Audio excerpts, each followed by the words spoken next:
This is Family Ghost, and we're live on the air with Alexa Nazzaro for the first time. How are you doing tonight? Hello. Good. How are you doing? Oh, it's always great to talk to new people. And we want to also mention that we are a featured podcast on Newsly. You can see that icon listed on Newsly. And if you use the coupon code GHOST, you get 1 month free premium subscription so you can stop scrolling and start listening. Newsly takes podcasts and articles and sets alerts. So your favorite podcast, you can go and set it up so you can hear it. We are a featured podcast on Newsly. We will be on there later tonight with this episode. And also for those of you who are audio only listeners, we want to give the website that we're actually showing on the video podcast. So Aaxel Author Services, to spell it out, that's AAXEL authorservices.com. And if somebody goes there, what do they find? They will basically find information about self-publishing, about writing, as well as our services related to helping authors navigate all of those stages of the author experience, I guess.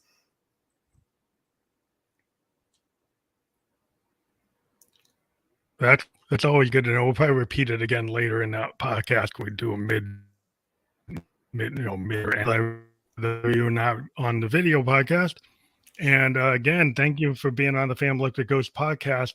So you are the founder of Aaxel Author Services, and that's an agency that provides authors with turnkey support and editing, book design, and marketing. And you've worked with over 100 authors in the U.S., Canada, and Europe, and Australia, all genres. And so that sounds really cool. And as a poet and a musician and a producer, I actually started when I was in college. I actually self-published poetry books, but I probably wasn't as successful because I didn't know who to go to. I just kind of just did it and got on NPR and went on radios and trying to push it. But yeah, we can talk about like the whole process today is a lot. That was back in like 86. Oh my gosh, you were a real pioneer. Limited in what I could do. Yes. Today you have a lot more tools. So maybe you can talk about, well, I'll ask you one of the first questions. Like, I guess for somebody who's going to write, like, how do you write a good book? And then how do you actually self-publish that book? So I would say that when it comes to writing a good book, I mean, there are so many different ways to do that. I mean, we could have a whole hour-long podcast discussion just on how to write a good book.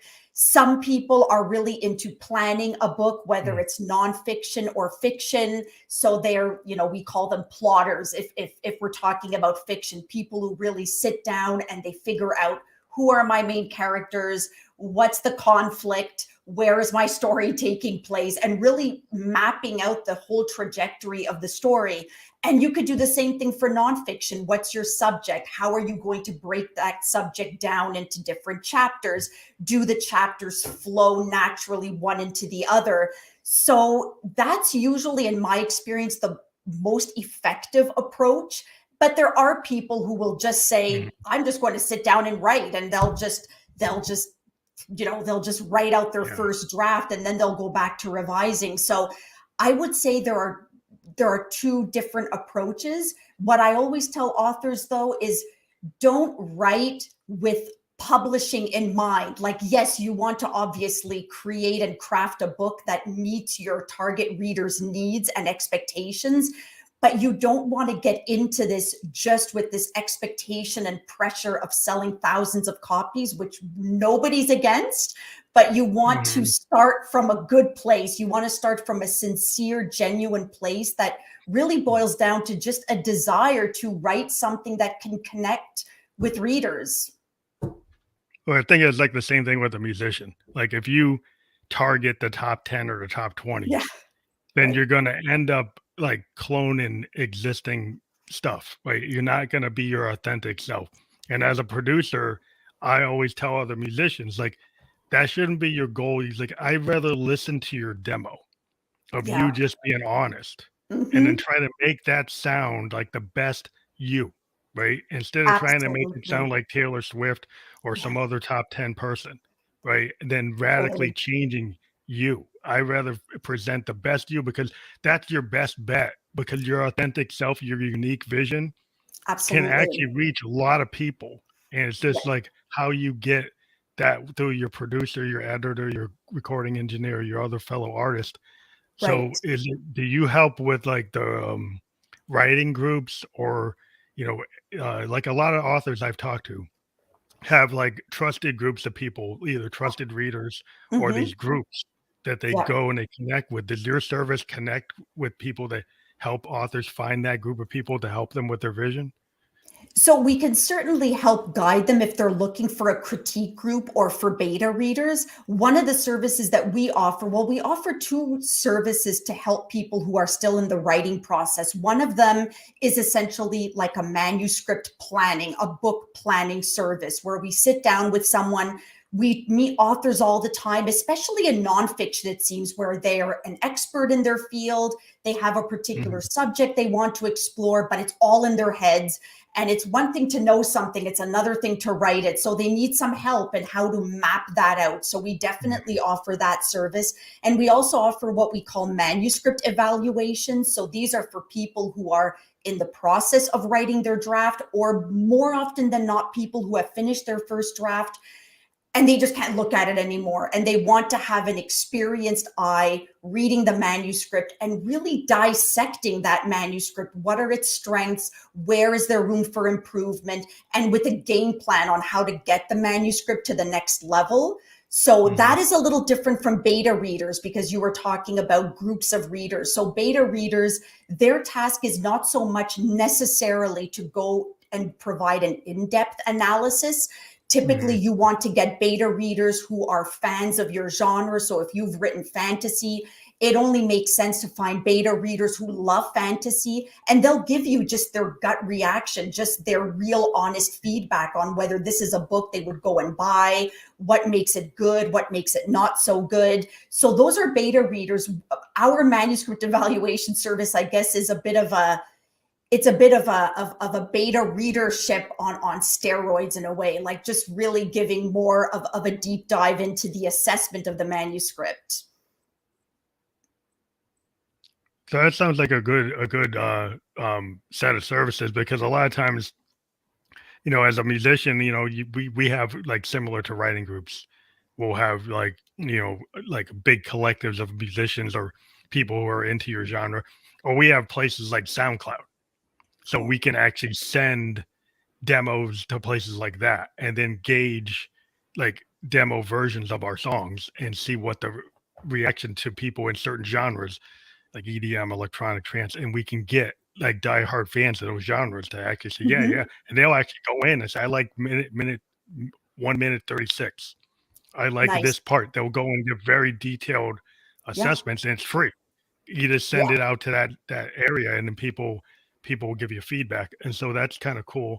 But I guess the question when you get into like whether you should self publish or get like a publisher, it seems like a lot of people, because of the age of Amazon and everything, it is the trend more self-publishing or try to actually present it depending on the work. Like if you critique a work and you look at it, would you recommend it to go to the traditional publishers, or you always recommend like self-publishing?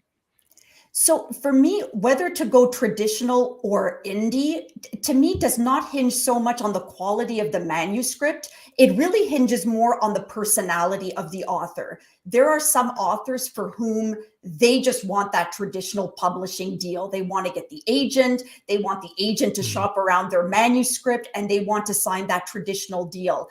And I respect that. And I've worked with authors who just want to get their manuscript up to a certain level, but already Mhm. knowing going into the process, independent publishing, self publishing isn't for them. And I think it's Mhm. really important to know oneself, because at the end of the day, if you're publishing yourself, you're it. You have to be ready to go out there. You have to embrace the creative process. You have to be ready to be a part of all of that. Even if you work with a publishing partner like Aaxel Author Services, you're not just handing everything over to us and just waiting for the royalties to start Yeah, you coming gotta in. I participate. mean, you're participating, and not every author wants to do that. Some authors still really want that traditional publishing contract. So I really don't find it actually has anything to do with quality writing. It really has more to do with who are you as a writer. And if you're not interested in being that kind of entrepreneur with your writing and with your author career, then really self-publishing is probably just going to be a lot more stressful and unenjoyable. So maybe just don't do it. So, and I speak very frankly about that. And by the same token, when I point out the disadvantages of trying to get a traditional publishing deal, I'm not stating things just because I want to get more authors onto the Aaxel Author Services train. I'm saying it because it's just a reality. The fact of the matter is, it's increasingly difficult to get traditionally published, certainly from one of the big publishers. It's just, it's always that catch-22, you know, established publishers. This is a business, so they have to live within the reality of that business model. So, you know, are they willing to take on a brand new unknown author? They're going to be more reluctant to do that. So it's just much harder. And the other thing too that needs to be pointed out with traditional publishing, many publishers, they don't want unsolicited manuscripts directly from writers. And that's where the agent comes in. And getting an agent can be like a 3, 4, 5-year process because agents themselves are inundated with requests. So you have to be in it for the long haul if you want to be traditionally published. This seems like it's very difficult because the gatekeepers, like even in the music industry, the way things are, because you have the TikTok, because you have shorts, because you have social media, you can reach audiences that the gatekeepers wouldn't even let you get to. And so you can have people that would have never got signed, right, by a traditional record company, can actually be getting millions of fans outside of that machine. And then they're like, they'll come to you because you actually triggered that through TikTok or Instagram or Facebook. You did that. So it seems like you have to engage. Like a lot of us independent musicians, we have to constantly post on Instagram. We have to constantly run reels. We have to be willing to go and do interviews. We have to go and do shows. We got to be willing. So if you're the type of person you just want to create it and then let somebody else take care of it, maybe trying to be an indie person might not work because you do have to have that business hat on. And if you're just creative hat, without any business sensibilities, you're never going to get it in the market. Absolutely. And I mean, something else that needs to be pointed out, you were talking about gatekeepers. I still find there's still, I mean, and this has to be honestly spoken about, that indie publishing, there is still that stigma in the traditional publishing world. And you see it all the time when you want to submit your book for awards.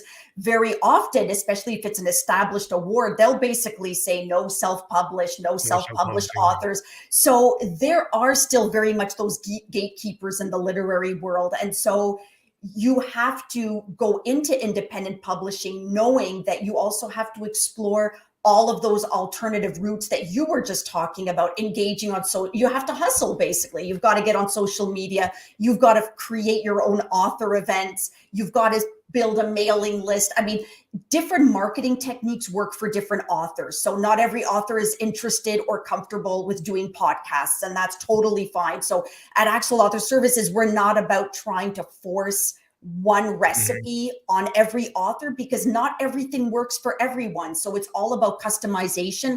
But one thing remains a fact is you have to engage and you have to really be committed to your author career. It seems like podcast, at least for me, you know, I've been doing this in 2016 and we started only with musicians. And then we expanded to poets, and then we expanded to authors, and we expanded to filmmakers, and now we talk to, like, you know, CEOs, shamans, life coaches, therapists. And what we found is, like, the same way our music is, we call our music expansive. So we're kind of cross genre. We do jazz, we do fusion, we do punk, we do EDM, we do all kinds of things. And a lot of people say, well, you've got to be narrowly focused, because if you're not narrowly focused, then you won't work. But I found the opposite. I mean, I've been doing this podcast since 2016, and I had a narrow focus that's expanded way beyond the narrow focus. So the question is, like, I guess when you're a writer, you're in your genre, right? So if you're a romance writer, you're probably not going to write science fiction. You're probably No, not going to do nonfiction unless you're just multi-talented and you have different hats in all of these different things. right. Yeah, it's so interesting you say that, because that's how I feel also about Aaxel Author Services. Is I've had people in the past say, well, why don't you just zero in, if you do a lot of children's books, maybe you should just exclusively do children's books. And it's something I've constantly thought about over the years, should I narrow my genre? But I just love the variety. I think the variety is really enriching, and you probably can relate to that, just, connecting with different people. And I feel the same way. And I would say for my authors, most authors I work with do tend to just work in one genre. But if they come to me and say, Alexa, I've been doing children's, but I really want to work on a nonfiction or whatever. I think, again, if it comes from a genuine place and you're doing it not because you're thinking of adding revenue streams, but just because you really would like to write a book in another genre, well, then go for it, That's why I've heard some other authors that what they proposed is this kind of thing where you get to have somebody that's actually like published, right? Right. But they're a romance author. And then they got this science fiction idea and they said, well, my publisher, I'm published, but they're never going to publish my sci-fi story. They're just not into it. So Yeah. I'll go independent for that because I want to do it. And I said, I'm going to go and do it, maybe even do it under a pseudonym or something. But it's like they find a way to indie publish or self-publish things that maybe they couldn't because of their identity as an author, Right. because they're associated with this brand or this set Yeah. of ID. Yeah. So do you find that? Do people come to you? Do you ever get that kind of situation? Yes, I mean, definitely that does happen. And this is, I think, sometimes where also pen names can come into play, although that also can start creating some confusion. You have one name for your romance novels, let's say, you've got another name for your children's books. So that can become quite a bit too, to juggle at one time. Yeah, it really can. I would say for now, most of our authors have generally stuck to one genre, or their other book just kind of feeds in. For instance, we were working with an author who's he's quite known in Silicon Valley in the field of artificial intelligence, and he wrote a memoir about growing up in Iran and coming to the United States. And his other book is a sci-fi novella set in the near future, and there are natural links between the two. And so that makes it easier. When it's really two different genre, that can be a little trickier, no doubt. Yeah. Because, I guess when in the beginning, like Stephen King had a pseudonym and he used to do things under that, but, and it's kind of known. Like some people will do it, but yeah. And even like, in the music industry, Prince would go and create like pseudonyms and actually show up on other people's names as Camille or some other name, or like it was just like like, okay, why is he doing that? Because he knew everybody knew his sound, Right. and he wanted to be working on something else without people automatically thinking it was him. Right. And so it's like it's a strategy when you do that, if you want to actually do something and not draw attention to it and just let it stand on its own feet as something different, because you have all that overhead kind of known with your name. Right. But so I guess the other question is like about how to protect yourself from a vanity publisher. What's the strategy for doing that?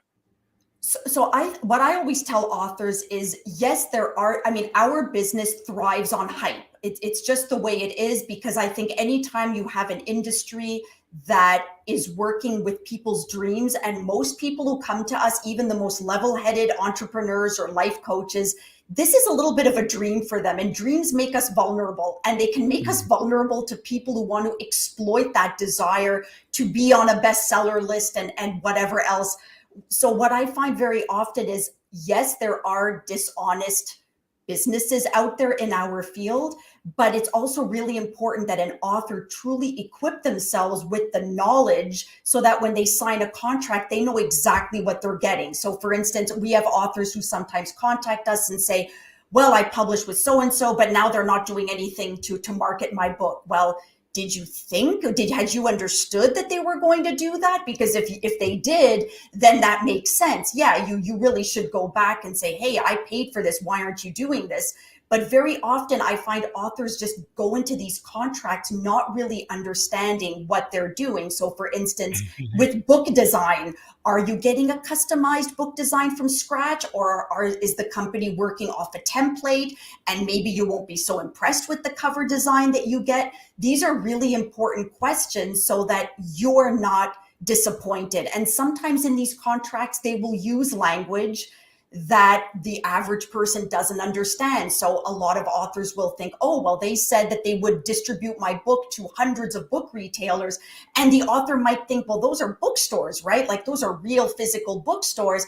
But no, they're not. What they're doing is they're using exactly. But you see here, yes, maybe the business, the company wasn't so forthcoming, but maybe the author didn't take the time to really ask the questions so that they could gather all the knowledge necessary. Yeah. Also, I think it's important. Like if you're in the music world today, our payment skills from streaming are super low.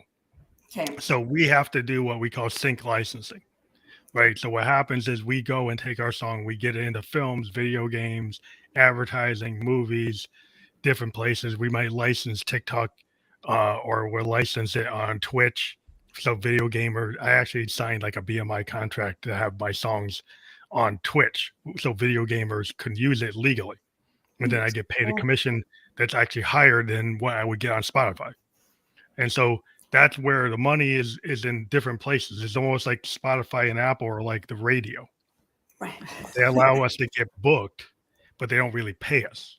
Right. So so in the book world, do you help with like determining like the reproduction rights, the film rights, the screenplay rights, the film rights, all those type of rights that an author might not fully understand when they get into it? So we can certainly give them information. It's not really our area of expertise. And I will say that particularly with film rights, there has been a plethora of companies that have emerged over the last couple of years.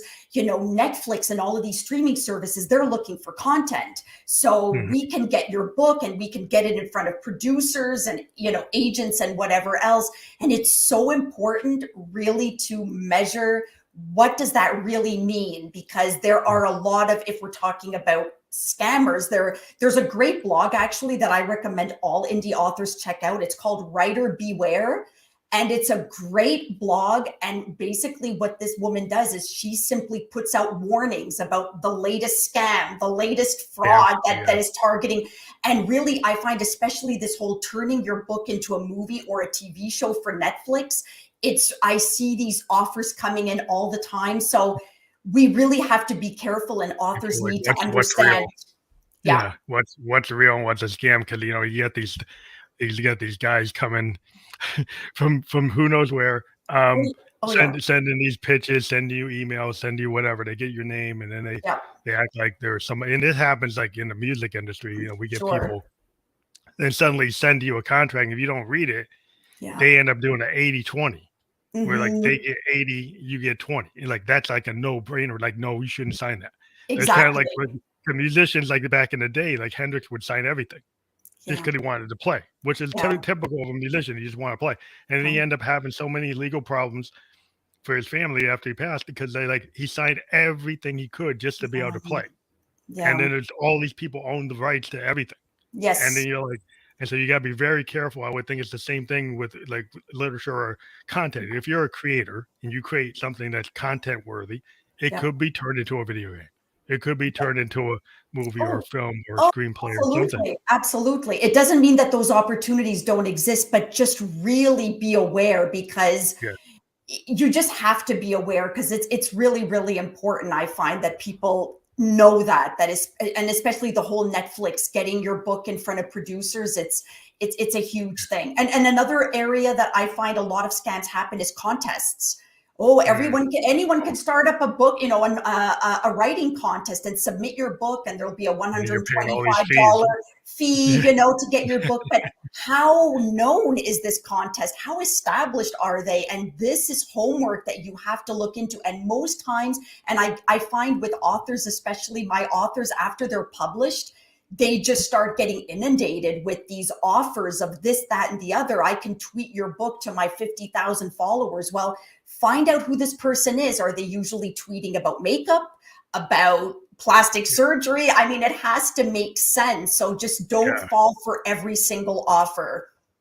What do you think about the new AI marketing? There's like tons of stuff coming in. Like for musicians, we're getting hit with AI marketing, Yeah. AI production tools, and all of them have tons of fees. Yeah.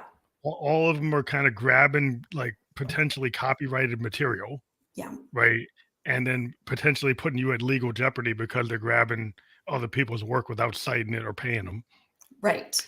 And then you don't know what and then you don't know what the profit schemes are, and a lot of times it's not really clear, and you need a lawyer to look at the contract because then suddenly you might have given license to your material, Right. and then it suddenly gets in that whole metaverse, and then people are using your stuff, and then you're not getting paid for it. Yeah, absolutely. I mean, no, it's something to definitely be careful of and wary of. One of the things that's interesting for me is also writers using these AI tools to write their first draft, for instance. I mean, it's becoming really robust. And one of the things that I always recommend is at the end of the day, at least for manuscripts, just write it yourself. Like I think there's this organic experience that can only come with actually writing it yourself. That being said, I mean, sometimes these tools are really robust. So certainly for marketing materials, it might help, but I always recommend, you use that as a first draft, but then you have to go in and really put in your authentic voice and your authentic spin to it. So yeah. Yeah. Can I get afraid of, so much AI created content, and it gets so good that it's really kind of like the AI ghost wrote it, Yes, absolutely. No, it's crazy. I mean, we actually we tested it once for a book synopsis, and we said, wow, this for a first draft, we were just curious more than anything. We always do our stuff from scratch. But it certainly brings into question, okay, so integrity, artistic integrity, right? And who's really behind well, at least in our case, the written word. And so we believe in the integrity of the written word, but of course, technology can't be ignored either. So. Yeah, it's just difficult because being a musician, I'm a keyboardist. Okay. So I really don't want AI writing my melody line or my chord progressions. No, of course. Because that's kind of like, I know how to do it. Like, but I can see if you're somebody that doesn't know how to do it. Yeah. But then the problem is that what I've seen it do is it lifts pieces from tons of work. And potentially you run into the sampling problem that a lot of artists ran into, where you could get in trouble with somebody saying you actually use this song, and all the lawyers come after you because you've got clips of all the people's ideas. And the same thing could happen with like existing properties if that's what AI does, and that's kind of what it does. It kind of scans the world looking for things, and it might grab and lift things. And somebody could say, hey, you lifted an idea right out of my book. Yes, absolutely. No, you have to definitely be careful about that. One of the other things that this sort of goes off on a little bit of a different subject is even book cover design. So this is where sometimes you have to differentiate the services you're getting, because if you're working with somebody who tends to use a lot of templates, and this has happened plenty of times where it's the same stock photo on several book covers, and that is fine. Who wants to be, so this is why like a highly cookie cutter, like who wants cookie cutter? You want something that's highly customized so that you're not one of those authors who says, oh, I think I just saw that girl on someone else's book cover, but that's on my book cover too. Oh my gosh, it's happened. It's really embarrassing. It's happened, not to us, but it's happened. Well, that's one of the things I heard from an author I interviewed, was that when you're with like the publishers, even the indie publisher, they kind of control what the book design is going to be. Either the author can kind of say what they want, but a lot of times they say, we know better. Okay. And then they override what the author wants. And a lot of times when the author goes indie, they're able to get the cover they want. Absolutely. Well, that's one of the advantages. I always tell authors there are two key advantages to being an being an indie author. One of them is complete creative control. So for instance, if you're doing it on your own, then ultimately all the final decisions go back to you. In our case, we consider ourselves a publishing partner. So we're here to stand alongside the author as they go through the creative process. We will always give our own opinions. We will only propose design concepts, for example, that we feel look professional and look right for the author and their book. But ultimately, the author has a voice, because I always tell authors at the end of the day, I want you to look at the book that we helped you produce and it feels like it's your book. Like if you had done it on your own and you had the entire skill set necessary, this is the book that you would have ended up with, not a book that was imposed on you by someone else. So it's really, really important to have that creative control. And we're very proud of that at Aaxel Author Services. I mean, it's not about templates. We start every author starts with a blank canvas, and let's build your book and let's build your author brand and whatever else you might be interested in. One of the other things when I was talking to another author, they said, they were with a publisher, and let's say they had 120,000 word count. And then the company came back and said, no, that's got to be like 66,000. That's it. Yeah. And then I was like, well, what does that do to the book? Yeah. They just come in. And that's the same thing with a musician. Like you got a 4 minute and 52-second song. And you as the artist say, that's the complete thought. And the record company says, cut that down to 232. And you're like, well, you're missing the whole thing, because it really kicks in halfway through and then you cut it off. And but it's so interesting, because I have a lot of authors who, they seem really preoccupied with word count. Oh, Alexa, I think like a novel, maybe 70,000 words, 75,000 words. And I always tell authors, just write the story that needs to be written. We can always look it over, because look, I mean, honestly, there are definitely a lot of authors who just get caught up in detail, and all of a sudden, maybe their book is 15 to 20,000 words more than it needs to be. But we work with authors who write books of all lengths. I mean, we're currently working with an author. Her book is about 150,000 words, but you know what? Every word of that counts. So there is a reality, and there's no doubt about it. Are people going to be less willing to take a chance on a new book if it's a really long book, like 500-600 pages? Maybe. But if you've written a really good book and you find the right readers, because it's all about finding the right readers, they're going to be so grateful for those 500-600 pages. So it all starts with the writing. Don't already box yourself into a product that has a set of standards. Just be yourself, and then we can always look things over afterwards. That's the idea what I have with the music, because a lot of times, like this, what I call is you serve the song. So serving the song says, okay, the industry says, our people say the song's got to be 2 minutes and 50 seconds, 2 minutes, 30 seconds. Right. But I write a song that's 5 minutes. And it's kind of experimental, right? And so maybe you don't get it because you can't find a template, right? And that's the problem. A lot of times with creative people, like, you're trying to put me in a box, but I did something that's out the box. And so, of course, if people look at it to go to market it, well, that doesn't fit in the current boxes. Right. So how am I going to market it? But the way I look at it, if you look at the whole world and you don't get a narrow focus, maybe you're only looking at EDM, but this thing's like psytrance, or this thing's like, this thing's progressive. Right. Or this is more like a flashback to new wave. Right. So it could be that long. And absolutely. So you're missing a boat. So if somebody has something and they hit like 120,000, you're saying, oh, it's supposed to be 75. Yeah. And people get so stuck on it. It's got to be 75 because that's what they're running their numbers and they're exactly. Oh yeah. I mean, you Google how long should a book be? You'll get so many responses. But I sometimes also find authors in the opposite, with the opposite problem, is they feel their book isn't long enough. It's like, I don't know, I mean, this book is 27,000 words, but if I read it and I say, you know what? You've said what you have to say. Why stretch things out and then risk really compromising the quality of your book just because you want it to hit 35,000, 40,000 words? No, don't look at it that way. But if you think about it, like, I'm into Victorian poets and I love William Blake. Okay. And if you look at William Blake's Songs of Innocence and Experience and compared to like Tennyson or Wordsworth or Longfellow, it's very short, right? But he's still considered one of the greatest Victorian poets. And so you can't really measure William Blake No, by the length of the no, work.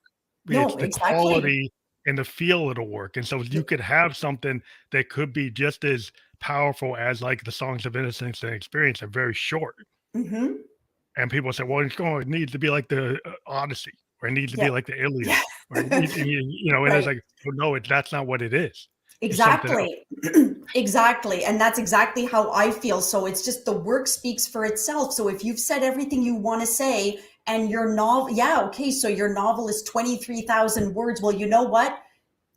It's good. It's good the way it is, because nothing is worse than trying to force something creative Yeah, into a you're right. product. I've never seen it work out really in the end. Yeah, it's like when I see certain producers that what they do is they have a method, and the method will hit that target audience because basically what they're doing is they're using the same clips, the same samples, the same drums, Mhm. the same pads, the same plugins, right? Yeah. And they have a method to their madness because they're a co-writer and they're getting commission by the reuse of those patterns, Right.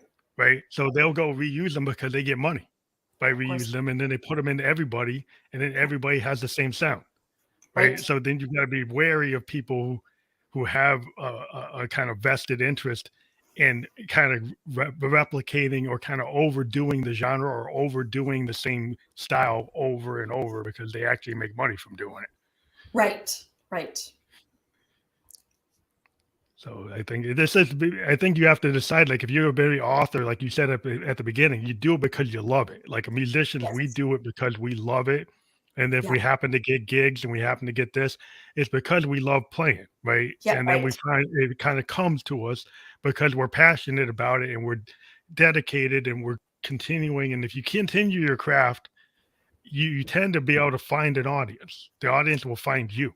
I totally agree. What I always say, and this is what I live by really, is if you've written something that is important enough to you, you will find someone or other people who will find it important to them and it'll resonate with them. So I think yeah, I just think it's really important to be invested. And I've seen plenty of authors start out. And every author, once you publish your book, there's that honeymoon period where, oh, your book is out, all your family and friends, everyone you've ever known, they've bought their copy, and you might even have like a book launch or whatever. And that good feeling, that high sort of lasts about maybe 2 months. But then the work begins, because now suddenly you want to find people beyond your family and friend circle. And that Yeah. takes work, and you have to be in it for the long haul. And I have seen authors just, they ride that wave for a couple of months and then they lose stamina, they lose their momentum. Whereby I have other authors who've kept at it. But yeah, sometimes it takes about a year, 18 months before you start seeing the results from that. But you need to be consistent. No matter how you market your book, you have to do it consistently. Yeah, you have to engage because Yeah. a lot of times the artistic type of person was like, well, I finished it, I'm going to work in the next one. Yeah. But like if you're going to self-publish, you have to market that Right. last one. You just Yes. can't keep on working on the next one to the next one, and then you Yeah. just do that, and then you're like, well, that's going to just make money. Well, no, it won't make money. It won't get anywhere unless you put time into it. Absolutely. And But I will say that there's definitely a school of thought in our industry that states you need to have more than one book out there to really make it as an indie author. And I think there's some truth to that, because especially in certain genres. So for instance, if you've written a fantasy book and you find a nice pool of readers who really like your they're going to story, want the next one. they're going to want the next one. So if you're just a one book wonder and that's all you've got for a few years, it's going to be harder to keep that fan base, to Yeah, maintain that they fan want the base. next They one. want more. On They the want to other see. hand, they want a sequel, or they want at least another story in the same genre. So if you're not offering that, yeah, people can lose interest, they can tune out. On the other hand, I have met authors who are just, they take that way too literally, and all they're doing is Is pushing writing. out more books, and they're writing and writing. But okay, now you're up to book 7 or 8. I think you should take a break and try to market these books. marketing. Yeah, Yeah. because that's the problem with like musicians. Like sometimes we get into creative zones, and you just Yeah. want to write. You just Yeah. want to, you just want to And write, that's and great. like, That's great. but That's wonderful. but it's like you can't just keep writing without finding like a You venue. You need you a gotta go venue. out there. Yeah. You Yeah. got to get in front of people, and people don't always want to hear your new stuff. So you've got to build up at least a kind of repertoire that you can do as a show, like so Yes. that people are going to get familiar with. And the only way you sometimes you have to slow down. Sometimes Absolutely. yeah, Yeah. that's always hard. I think It that's a hard thing for some people because it's like if you got like this, like it just keeps on going. You get this, yeah. it just won't stop. With some artists, they continually get ideas, and Yeah. I think authors and musicians are kind of like in that kind of mindset. Like they tend to continually get lots of For creative sure. For sure. uh this flourishing is just happening, and then Yes. you kind of like, oh well, how do I manage that? Yeah. So do you have a particular advice for somebody who's like maybe doing a little too much or either one? Like what where to find a balance? Yeah, I think there's definitely a bit of balance. I think it also depends on where you're at. So if you've just launched a book, I would recommend that you spend at least the next 3 to 4 months, 3 to 6 months, really just focusing as much as you can on marketing. I think that's where your energies should be. And then at some point, you need to, you want to go back and you want to go back to the computer or your notepad and you want to start figuring out your next book. That's great. But you have to always do the minimum. And I always recommend authors figure out what's the minimum. And I think this also goes back to what an author's objective is. Not every author wants to find thousands of readers. Of course, every author would grab that opportunity. If it was just tossed in their lap, nobody would say, no, it's okay. I don't need thousands of readers for my book.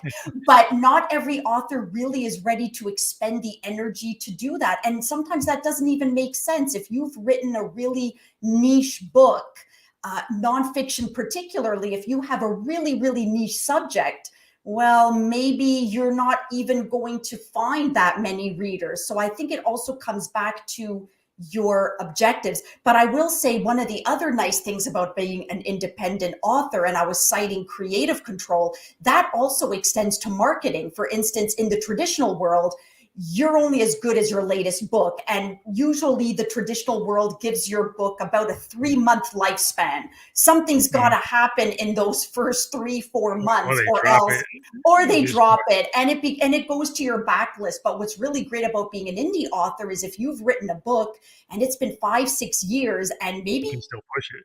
Yeah. you haven't even written anything since, still revive that book. There's nobody telling you, well, that book is in the past. Like you have to, you have to look forward. No, you don't have, you have a lot of options as an indie author. Yeah, same with music, because you can go like if you own your masters and your own material, you can get like if you can because of all these different social media, Yeah. like let's say you had something 5 years old and you create a TikTok for it or a reel and it starts going. Like Yeah. if you were in a traditional record company, they said, well, that's 5 years old. I'm not pushing that. Yeah, But exactly. because you own it, you could actually bring that back and then do a tour on it. And they'd be like, no, you Absolutely. can't do the tour on it. You got to do the new thing.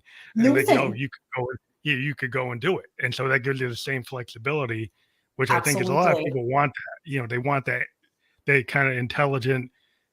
And you never know with creativity, it's not always sequential. Sometimes you go back, sometimes you go forward, you go here. Yeah, You never know absolutely. where you're going to be. And to have the freedom Yeah. to say something like, oh, yeah, I really didn't put a good effort into that.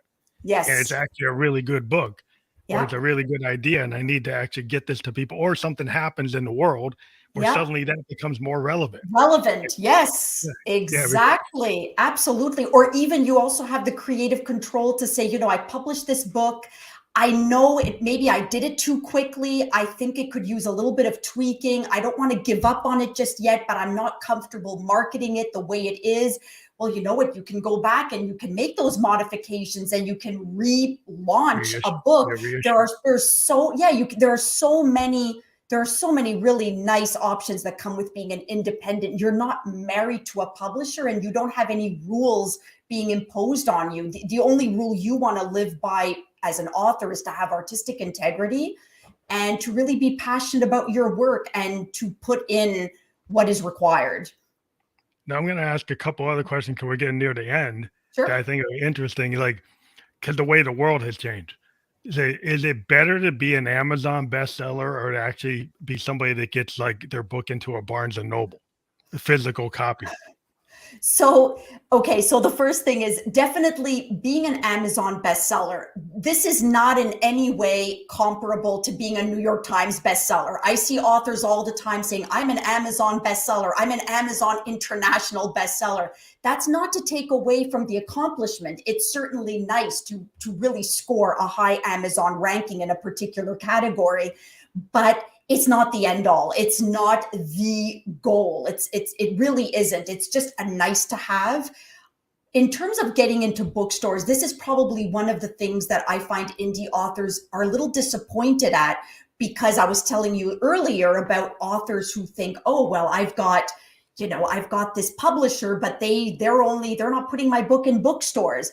Authors really like the idea of having their book in bookstores, but there is a reality that needs to be acknowledged. And that reality is there are so many more books being published every day on Amazon than shelf space at a Barnes and Noble. And Barnes and Noble, they only want to take on books that actually will move. That's their objective. They too are a business. So they're not interested. I mean, shelf space is very precious real estate in the business, in the publishing world. What I recommend and what our authors have a lot of success doing is establishing direct relationships with bookstores and pitching Like to a bookstore their book. Like But even Barnes and Noble, they can be really friendly to independent authors. If you build a relationship directly with them, they'll take some books on consignment. Of course, I can't speak for every Barnes and Noble store in the chain, but they will take some books on consignment and they'll put them on their shelf. And you can have that feeling of accomplishment. You have an opportunity to have a reader physically connect with the book, because that's always nice, right? The whole browsing experience, having a reader just look at your book, flip it over. Oh, this sounds interesting. I'll buy this book. That really is, it continues to be really a goal for many indie authors. But I always recommend start directly, nurture those relationships directly, and you can get your book in a Barnes and Noble. And I always recommend try to have a tie-in with an actual author signing, a book event. Yeah. That's what I was going to ask. I was going to ask because like a lot of times, like I used to live in Northampton, Mass. And a lot of times what people would do is like get all these independent stores and the authors, coming out of Smith and Mount Holyoke and stuff, they would go and, do signings and readings. Absolutely. Or like For independent books coming out, some of these, the young authors coming out of those colleges in the 5-college system. There's a lot of people who are like writing and they're actually self-publishing, and then and then they have a community that's more apt to actually come see them, because they're kind of tied to it. So they would go in these independent stores, and the same thing with the musicians. We go play these independent cafes and then, sell a vinyl or sell a tape. Yeah, absolutely. And it works. Sign it. If you're actually there and sign it, then you get more engagement if the author actually signs the work, right? And it's so interesting because you don't even have to be like, some authors can be intimidated by the whole book signing experience. Oh, but I'm not really famous. Who's going to care about my book? People love meeting authors. They love picking up a book and talking to the person who wrote it. It really has so much more potential and impact than I think a lot of independent. So don't underestimate going into a bookstore and doing a signing. It can be a really rewarding experience.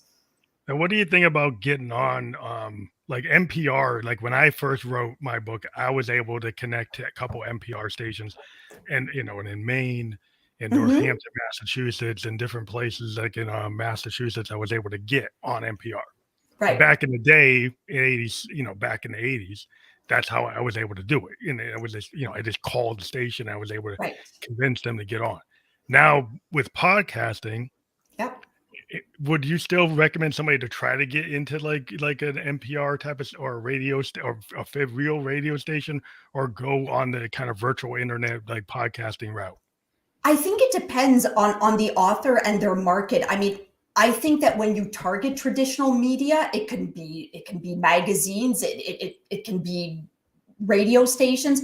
I think you have to prove your relevance. Why would this radio station be interested in featuring you? Do they talk about subjects that are connected to your book? Because nothing is worse, and this also happens with people who are trying to get an agent. They just have this template letter, they have a template pitch, and they really clearly have not done any research on the radio station, on the magazine, on the blog. What kind of books do they feature? What kind of subjects do they explore? I think you just have to be really, really strategic. But I don't think traditional media is dead. I definitely don't.